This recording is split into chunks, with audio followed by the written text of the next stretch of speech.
Hey guys, good morning. In this lecture we will discuss about reciprocity theorem, जो पारस्परिकता का प्रमेय है उसके बारे में बात करेंगे इस लेक्चर के अंदर. Before this we have discussed about 3 theorems, superposition theorem, Thevenin theorem and Norton theorem.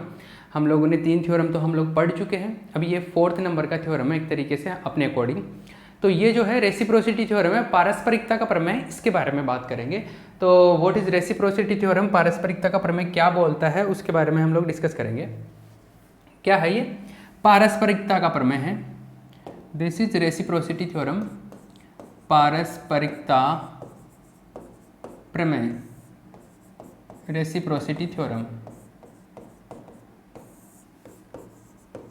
Reciprocity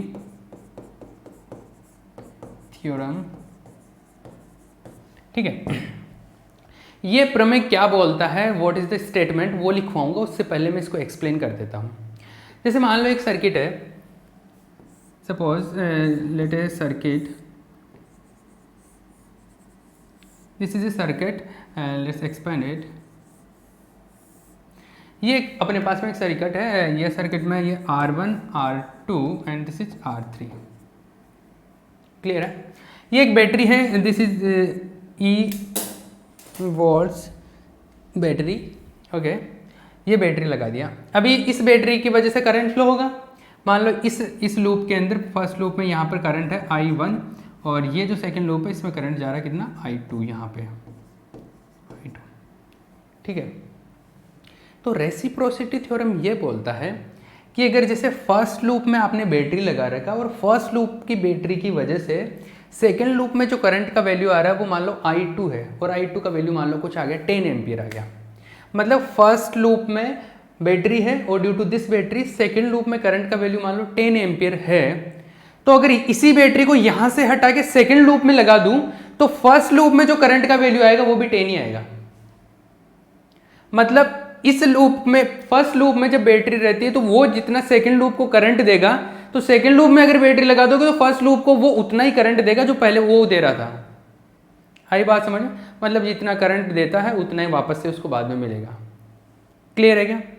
मतलब इस फर्स्ट लूप में बैटरी लगाई तो सेकेंड लूप में कुछ करंट का वैल्यू मिला, I2 मिला. अब अगर मैं एक काम करूं, इस बैटरी को उठाकर सेकेंड लूप में अप्लाई कर देता हूं, बाकी सर्किट में कोई चेंज नहीं कर रहा मैं.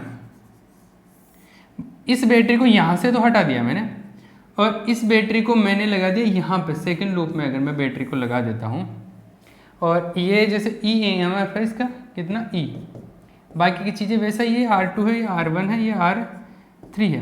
अब जो करंट का डायरेक्शन होगा, करंट का डायरेक्शन ये हो जाएगा.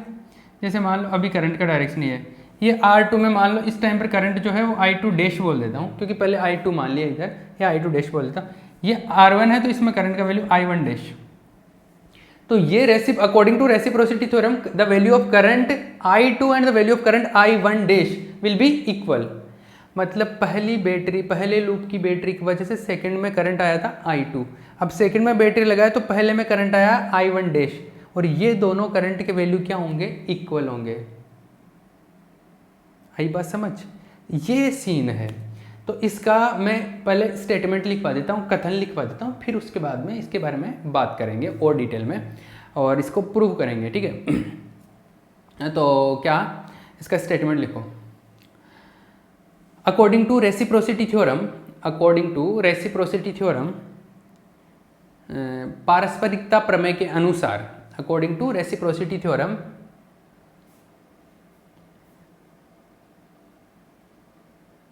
if the value of current in second loop, if the value of current in second loop is I due to the voltage source of first loop, due to the voltage source of the voltage source E of first loop, voltage source E of first loop, then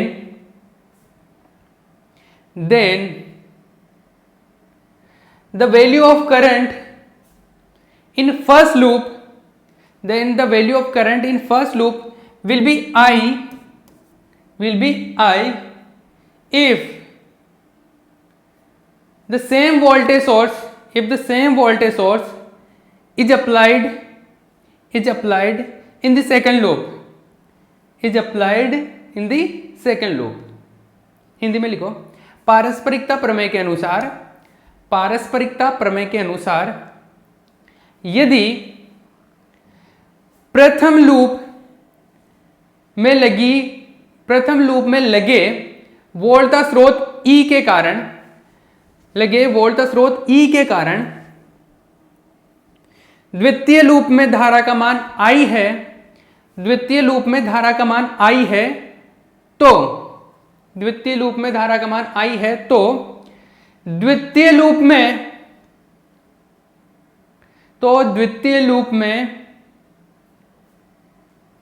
वोल्टा स्रोत E लगाने पर प्रथम loop में धारा का मान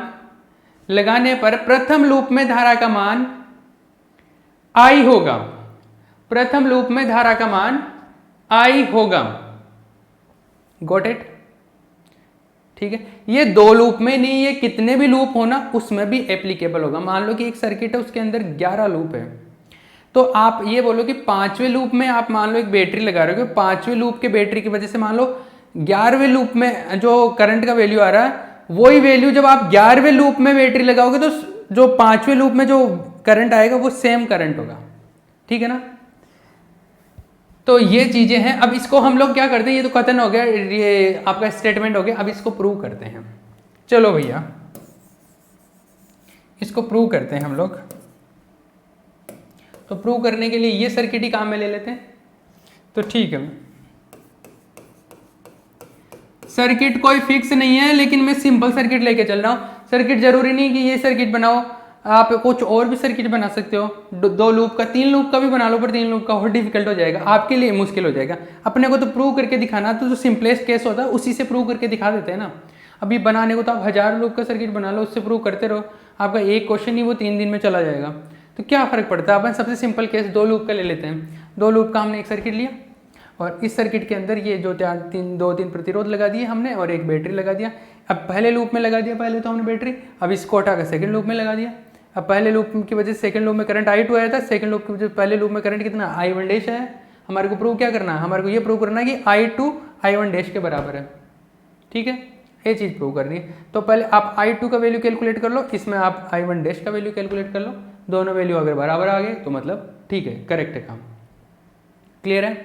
तो देखो भैया, इसमें आप KVL अप्लाई करेंगे। इसको जिस सर्किट में 1 बोल देते हैं, ऊपर वाले को सर्किट 1 है, दिस इज सर्किट 2। तो सबसे पहले मैं सर्किट 1 में KVL अप्लाई करूंगा, फिर सर्किट 2 में KVL अप्लाई करूंगा। दोनों से मैं उससे I2 निकालूंगा, ऐसे I1 डैश कैलकुलेट कर लूँगा। इसमें ये लूप 1, ये लूप 2, इसमें भी लूप 1 लूप 2 जो भी बोलो आप बोल लो, आपकी जो चाहे मर्जी मान लो, मेरे को कोई फर्क नहीं पड़ता। लूप 1 इसको मानो, लूप 2 इसको मानो। पहले इसके सर्किट 1 में अप्लाई कर लेते हैं। देखो सर्किट 1 में अप्लाई करेंगे, ये बैटरी है, इसका पॉजिटिव प्लेट ये, नेगेटिव प्लेट है, इधर से करंट जाएगा, ये इसमें एंटर कर रहा है तो प्लस, इससे बाहर निकल रहा है माइनस, थोड़ा करंट इधर जाएगा, इससे एंटर कर रहा है प्लस, इधर माइनस, इधर से करंट आ रहा था I1, इधर चला गया I2, इधर कितना जाएगा I1 माइनस I2। ये तो मजाक की बातें हो गई, ये काफ़ी टाइम से ये कर रहे हैं, तो ये तो बस करते जाओ। ये नीचे आ रहा करंट, अंदर जा रहा प्लस, ये बाहर निकल रहा माइनस। कूल है? 2 लूप है, दोनों में KVL अप्लाई कर लो। तो लूप 1 में KVL, सर्किट 1 में KVL लगाने पर, अप्लाइंग KVL इन सर्किट 1। ठीक है, ओके। तो KVL सर्किट 1 में फर्स्ट लूप में अप्लाई करता हूँ मैं, KVL इन लूप फर्स्ट। तो KVL का किरचॉफ्स वोल्टेज लो, किरचॉफ का वोल्टा नियम है, KVL in loop 1, KVL in loop 1। तो लूप 1 में KVL लगाओ भैया। इसके अंदर KVL लगाएंगे, यहाँ से स्टार्ट हो जाओ, घूम फिर के वापस से इधर ही आना। जरूरी नहीं यहाँ से स्टार्ट हो, चाहे मर्जी वहाँ से स्टार्ट हो जाओ, कोई फर्क नहीं पड़ता, सेम इक्वेशन आएगा लास्ट में जाके। तो मैं यहाँ से जनरली करता हूँ, ये यहाँ से स्टार्ट करेंगे। तो यहाँ से इस पर वोल्टेज क्या होगा? Current into resistance I1 R1, और प्लस से एंटर कराऊँ प्लस आएगा, तो प्लस I1 R1। फिर इधर से प्लस से एंटर कर रहा हूँ, प्लस करंट का वैल्यू I1 माइनस I2 और resistance R3, I1 minus I2 R3, इधर से आया इधर, माइनस से एंटर किया माइनस, कितना E इक्वल्स टू 0। इसको सॉल्व आउट करो तो इसमें I1, इसमें भी R1 प्लस R3, फिर इसके अंदर minus I2 R3 equals to E, equation number 1। कोई प्रॉब्लम? कोई प्रॉब्लम नहीं है। लूप 2 में कैलकुलेट करते हैं। देखो लूप 2 के अंदर KVL इन लूप 2, KVL इन लूप 2, लूप सेकंड के अंदर KVL अगर अप्लाई करते हो तो क्या होगा, इसमें देखो यहाँ से स्टार्ट हो, घूम फिर के फिर से वापस है ना, तो इसके अंदर यहाँ से स्टार्ट हुआ तो current into resistance I2 R2, तो this will be I2 R2। फिर इधर से ये तो पॉजिटिव आया था क्योंकि पॉजिटिव से एंटर किया, फिर इससे ये इधर माइनस से एंटर कर रहा हूँ, minus current I1 minus I2 into R3, I1 minus I2 into R3 equals to 0। ये दो इक्वेशन मिल गए मेरे को, ये दो इक्वेशन आ गए। इसको इक्वेशन को थोड़ा सा ठीक से लिख लो, ठीक से लिख लूँ। I1 का मैं R3 I1 प्लस I2 में है अपने पास में I2, ये R2 प्लस ये माइनस माइनस प्लस हो जाएगा R3 इक्वल्स टू 0। अगर मैं यहाँ से I1 का वैल्यू कैलकुलेट करूँ तो ये आएगा I2 R2 plus R3 upon R3, ये I1 का वैल्यू आ गया। देखो मुझे क्या कैलकुलेट करना है, मुझे कैलकुलेट करना है I2, क्योंकि फर्स्ट लूप की वजह से सेकंड लूप में करंट का वैल्यू, फिर सेकंड लूप की वजह से फर्स्ट लूप की बैटरी की वजह से सेकंड लूप में करंट, I2 कैलकुलेट करना है। इसमें आप I1 डैश कैलकुलेट करना है, तो I2 कैलकुलेट करना है ना, तो दो इक्वेशन मिल गए यहाँ पे, दो इक्वेशन मिल गए ना, एक ये मिल गया एक ये मिल गया। आप क्रेमर रूल से भी कर सकते हैं, लेकिन मैं क्रेमर से नहीं कर रहा अभी, मैं कौन सा सिंपली ये दो इक्वेशन है, एक ये है एक ये, दो अननोन है, दो चल रहा है I1 और I2, तो मुझे I2 कैलकुलेट करना है, तो मैं I1 यहाँ से निकाल के इसमें पुट कर देता हूँ, तो इसको इक्वेशन नंबर 2 बोल देता हूँ। तो दिस इज इक्वेशन नंबर 2। तो 2 से 1 में वैल्यू पुट करने पर, तो putting the value of 2 in equation number 1, समीकरण 2 से 1 में मान रखने पर, समीकरण 2 से 1 में मान रखने पर, समीकरण 2 से 1 में मान रखने पर, putting the value of equation number 2 in equation number 1। ये छोटी छोटी चीज़ें हैं, हिंदी मीडियम इंग्लिश मीडियम का फर्क नहीं है। ये फिजिक्स से भैया लैंग्वेज मैटर नहीं करता, आपको इंग्लिश आती है कि नहीं आती है, आपको हिंदी आती है कि नहीं आती है, मैटर करता है कि आपको फिजिक्स आती है कि नहीं आती है। ठीक है, तो फिजिक्स पे फोकस करो, ये तो छोटी मोटी चीज़ें हैं, इसको अगर ये इंग्लिश में इसमें कोई लिखने में प्रॉब्लम नहीं आएगी, कुछ भी लिख लेना, putting the value of equation number 2 in equation number 1, कुछ भी जो भी है, ये तो सिंपल चीज़ें। स्टेटमेंट में थोड़ा सा इंग्लिश ठीक रखना, बाकी ये तो मैथमेटिक्स है भैया, कैलकुलेशन है, क्या है इसमें। I1 का वैल्यू यहाँ पे पुट कर दो, I1 का वैल्यू मैं पुट करूँगा तो R1 प्लस R3 से मल्टीप्लाई कर दूंगा, तो ये I1 का वैल्यू पुट करेंगे I2 R2 plus R3 upon R3 plus into भी हो रहा है, किससे हो रहा है, मल्टीप्लाई हो रहा है, ये R1 प्लस R3 से, I1 का ही रखा अभी, R1 प्लस R3 से मल्टीप्लाई हो रहा है, R1 प्लस R3 से मल्टीप्लाई हो रहा है, ये हो गया। ये तो अभी I1 का वैल्यू पुट किया मैंने यहाँ पे। अभी minus I2 R3 equals to E, minus I2 R3 equals to E, ये है। अब इसमें I2 का वैल्यू कैलकुलेट करना है, सिंपली I2 कॉमन ले लो, सिंप्लीफाई करो इसको, I2 कॉमन ले लिया, I2 कॉमन लेंगे तो देखो इसमें ये बच जाएगा, इसमें R3 बचेगा, इसमें ये जो बचेगा तो उसको ऊपर मल्टीप्लाई करो तो ये R1 R2 plus R1 R3, फिर ये R3 से R2 R3, फिर R3 स्क्वायर होगा प्लस का, और ये R3 यहाँ से नीचे है तो इससे मल्टीप्लाई होगा, तो एलसीएम लेके तो माइनस R3 स्क्वायर हो जाएगा, तो वो 0 हो जाएगा, plus R3 square minus R3 square cancel out हो जाएगा, नीचे R3 बच जाएगा, इज इक्वल्स टू E। आगे भैया आगे I2 का वैल्यू आ गया E R3 upon R1 R2 plus R1 R3 plus R2 R3। बात चमक रही है ना,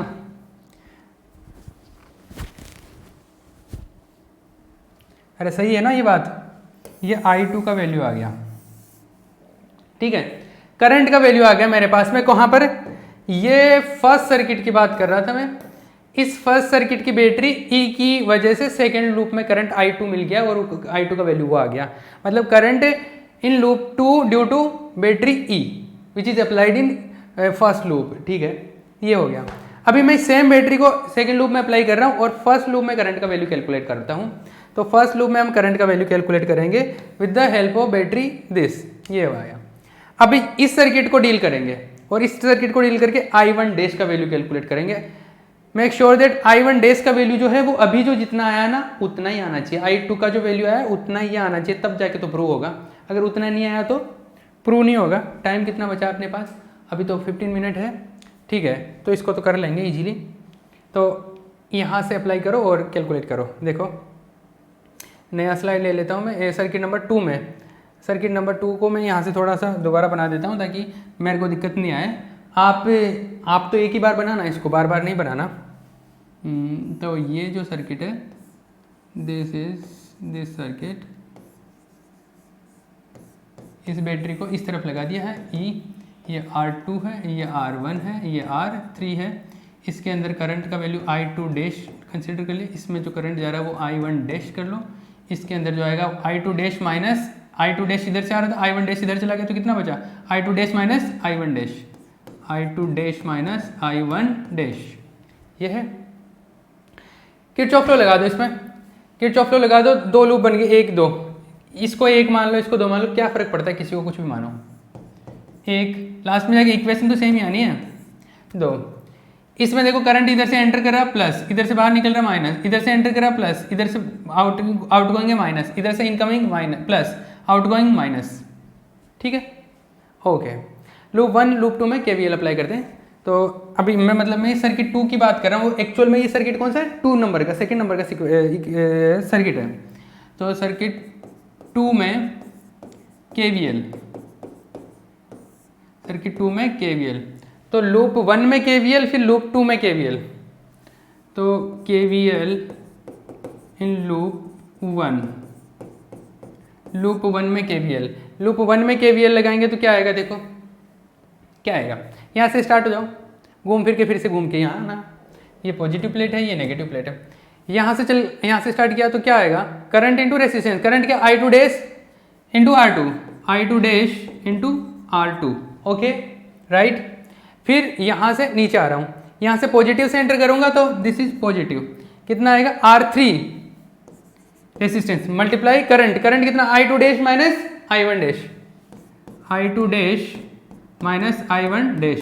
ठीक है, फिर इधर से इधर एंटर किया माइनस से, माइनस वोल्टेज कितना? E, बैटरी का EMF E है, इज इक्वल्स टू 0 राइट। किसी को कोई डाउट नहीं आएगा? नहीं आना चाहिए। किसी को आ रहा है तो इसका मतलब है कि या तो मैं सही नहीं पढ़ा रहा या मैं ही सही नहीं पढ़ा रहा। तो ये है R3, और फिर भी किसी को आ जाए तो पूछ लेना भैया। ठीक है, ये I2 डैश को यहाँ से हम लोग कॉमन ले लेंगे, R2 प्लस R3, और ये बचा R3 I1 dash equals to E। मैं क्या कर रहा हूँ? कुछ नहीं कर रहा, ठीक है। ये इक्वेशन नंबर 1 बोल दो इसको। मुझे क्या कैलकुलेट करना है मुझे अभी पता चल जाएगा। अभी तो KVL लगाया मैंने लूप 1 में, लूप 2 में KVL लगाते हैं। लूप 1 में अप्लाई करने से मेरे को क्या मिल गया? एक ही इक्वेशन मिल गया। लूप 2 में KVL अप्लाई करो, लूप 2 में KVL अप्लाई करो, KVL इन लूप 2। देखो भैया लूप 2 में KVL अप्लाई करो, लूप 2 में, ये है लूप 2। यहाँ से स्टार्ट हो जाओ, यहाँ से स्टार्ट किया मैंने, इधर से घूम के आ जाओ या इधर से घूम के चले जाओ, कोई फर्क नहीं पड़ता। इधर से घूम के जाओगे तो एक तरफ प्लस के आएंगे, दूसरी तरफ माइनस के हो जाएंगे, ऑटोमेटिकली वो इक्वेशन एडजस्ट होकर वैसे ही पहुँच जाता है। तो आप इधर से घूम के जाओ या इधर से घूम के जाओ, कोई फर्क नहीं पड़ता है। मैं इधर से घूम के आ रहा हूँ, इधर से घूम के जाए तो इधर से देखो प्लस से एंटर करो, plus current into resistance, current resistance कितना है? रेसिस्टेंस है R1, करंट कितना? I1 डैश, तो I1 डैश इंटू R1, तो ये आएगा I1 डैश इंटू R1। ठीक है, फिर इधर से माइनस से एंटर करूंगा, ये माइनस से प्लस की तरफ, तो माइनस रेसिस्टेंस R3, करंट कितना? I2 dash minus I1 dash, अरे इसके अंदर I2 dash minus I1 dash, ये बीच वाले में, तो I2 dash minus I1 dash equals to 0। मुझे कैलकुलेट क्या करना है एक्चुअल में, मुझे सेकंड लूप की बैटरी की वजह से फर्स्ट लूप में करंट I1 डैश कैलकुलेट करना है। तो I1 डैश का वैल्यू मुझे पता करना है। तो I1 डैश का वैल्यू देखो ये कैलकुलेट करना है ना, तो एक इक्वेशन तो ये आ गया था मेरे पास, ये वाला। अब इससे I1 डैश कैलकुलेट करना, तो मैं काम करता हूँ, पहले तो इसको ठीक लिख लो। I1 डैश इसमें से I1 डैश R1 आ जाएगा और इसमें से R3, माइनस माइनस प्लस हो जाएगा। और इसमें देखो minus R3 I2 dash equals to 0। अब मुझे I1 डैश चाहिए, तो मैं I2 डैश को यहाँ से उठा के इसमें पुट कर दूँ। दो इक्वेशन है, क्रेमर से भी कर लो, क्रेमर मैट्रिक्स बना के डिफिकल्ट होगा थोड़ा यहाँ पर, तो हम सिंप्लीफाई I2 डैश से सीधे यहाँ से मान उठा के यहाँ पर रख देते हैं। तो I2 डैश, मैं इसको I2 डैश का वैल्यू उठाता हूँ और I2 डैश का आ जाएगा I1 dash R1 plus R3 upon R3, ये इक्वेशन नंबर 2। ये I2 डैश का वैल्यू यहाँ पे पुट करना है, तो समीकरण 1 और 2 से, समीकरण 2 से वैल्यू 1 में पुट कर दे, फ्रॉम 1 and 2। तो फ्रॉम 1 and 2 देखो भैया, यहाँ पे अगर मैं बात करूँ तो I2 डैश का वैल्यू आएगा I1 dash R1 plus R3, I1 dash R1 plus R3 upon R3, इसका वैल्यू पुट कर दिया। R1 plus R2 plus R3 multiply में है R2 plus R3, R2 plus R3 है ना, और ये है minus R3 I1 dash, minus R3 I1 dash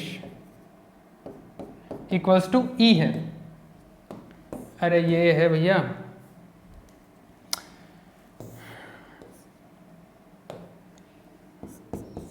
I1 dash common ले लिया, यहाँ पे कॉमन लिया तो देखो यहाँ से बच गया R1 प्लस R3 और ये बचा, ये मल्टीप्लाई होगा तो R1 R2 हो जाएगा, फिर R1 R3 के साथ में मल्टीप्लाई होगा, फिर R2 R3 के साथ में प्लस R2 R3, फिर आएगा R3 स्क्वायर। अब नीचे से LCM लेंगे तो R3 आएगा, यहाँ पे भी R3 है तो R3 स्क्वायर, यहाँ पे माइनस R3 स्क्वायर आएगा, यहाँ से प्लस R3 स्क्वायर आएगा, तो दोनों कैंसिल आउट हो जाएंगे, तो नीचे केवल R3 बच जाएगा। अरे मल्टीप्लाई ये तो कर ही सकते हो ना, डिवाइड ये तो सिंपली, ये सिंपल कैलकुलेशन है, कुछ भी तो नहीं है इसके अंदर। फिर भी किसी को इसमें डाउट आ रहा है तो इसका मतलब है कि आप खुद करें इसको एक बार। ये सिंपली ये आ गया R1 R3 plus R2 R3, ये I1 डैश का वैल्यू आ गया। I1 डैश का मीनिंग क्या है, I1 डैश का मतलब है कि सेकेंड लूप में बैटरी अप्लाई करने पर फर्स्ट लूप में करंट, सेकेंड लूप में बैटरी अप्लाई करने पर फर्स्ट लूप में जो करंट आ रहा है वो है I1 डैश। तो ये I1 डैश और पहले लूप में बैटरी अप्लाई करने पर सेकेंड लूप में जो करंट आया था I2, वो दोनों इक्वल आने चाहिए थे। तो देखो ये क्या आया है, इसको कुछ मैं बोल देता हूँ, इक्वेशन नंबर B बोल देता हूँ। ये I1 डैश है, इससे पहले जो था वो I2 का वैल्यू आया था, वो I2 का वैल्यू ये, तो वो और ये इक्वली है, इसको इक्वेशन नंबर A बोल देता हूँ।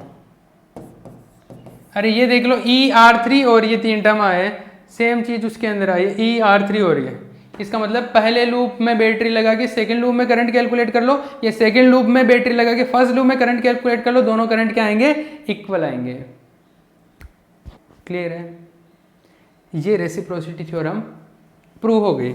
तो इसका मतलब इसको मैं ऐसा लिख देता हूँ, ये क्या आ गया, तो ये देखो अतः समीकरण A एंड B से, A व B से, देखो ये एक लाइन लिख दिया करो, कोई भी डेरिवेशन करो ना तो लास्ट में जाके जो मैथमेटिकल कैलकुलेशन आया है उसका कॉन्क्लूजन आप ऐसे लिख दिया करो, जो निष्कर्ष आया ना कॉन्क्लूजन, तो कॉन्क्लूजन को ऐसे लिख दिया करो। तो समीकरण A और B से क्या आ रहा है, क्या है I1 dash equals to I2 आया है, मतलब from equation A and B I1 dash equals to I2, दोनों इक्वल आ गए, अतः पारस्परिकता प्रमेय सिद्ध होती है, अतः reciprocity theorem is proved, hence अतः पारस्परिकता प्रमेय सिद्ध होती है, प्रमेय सिद्ध होती है, hence reciprocity theorem, reciprocity theorem is proved. Clear है। अब इसके ऊपर एक न्यूमेरिकल करेंगे, नेक्स्ट लेक्चर के अंदर न्यूमेरिकल करेंगे हम लोग।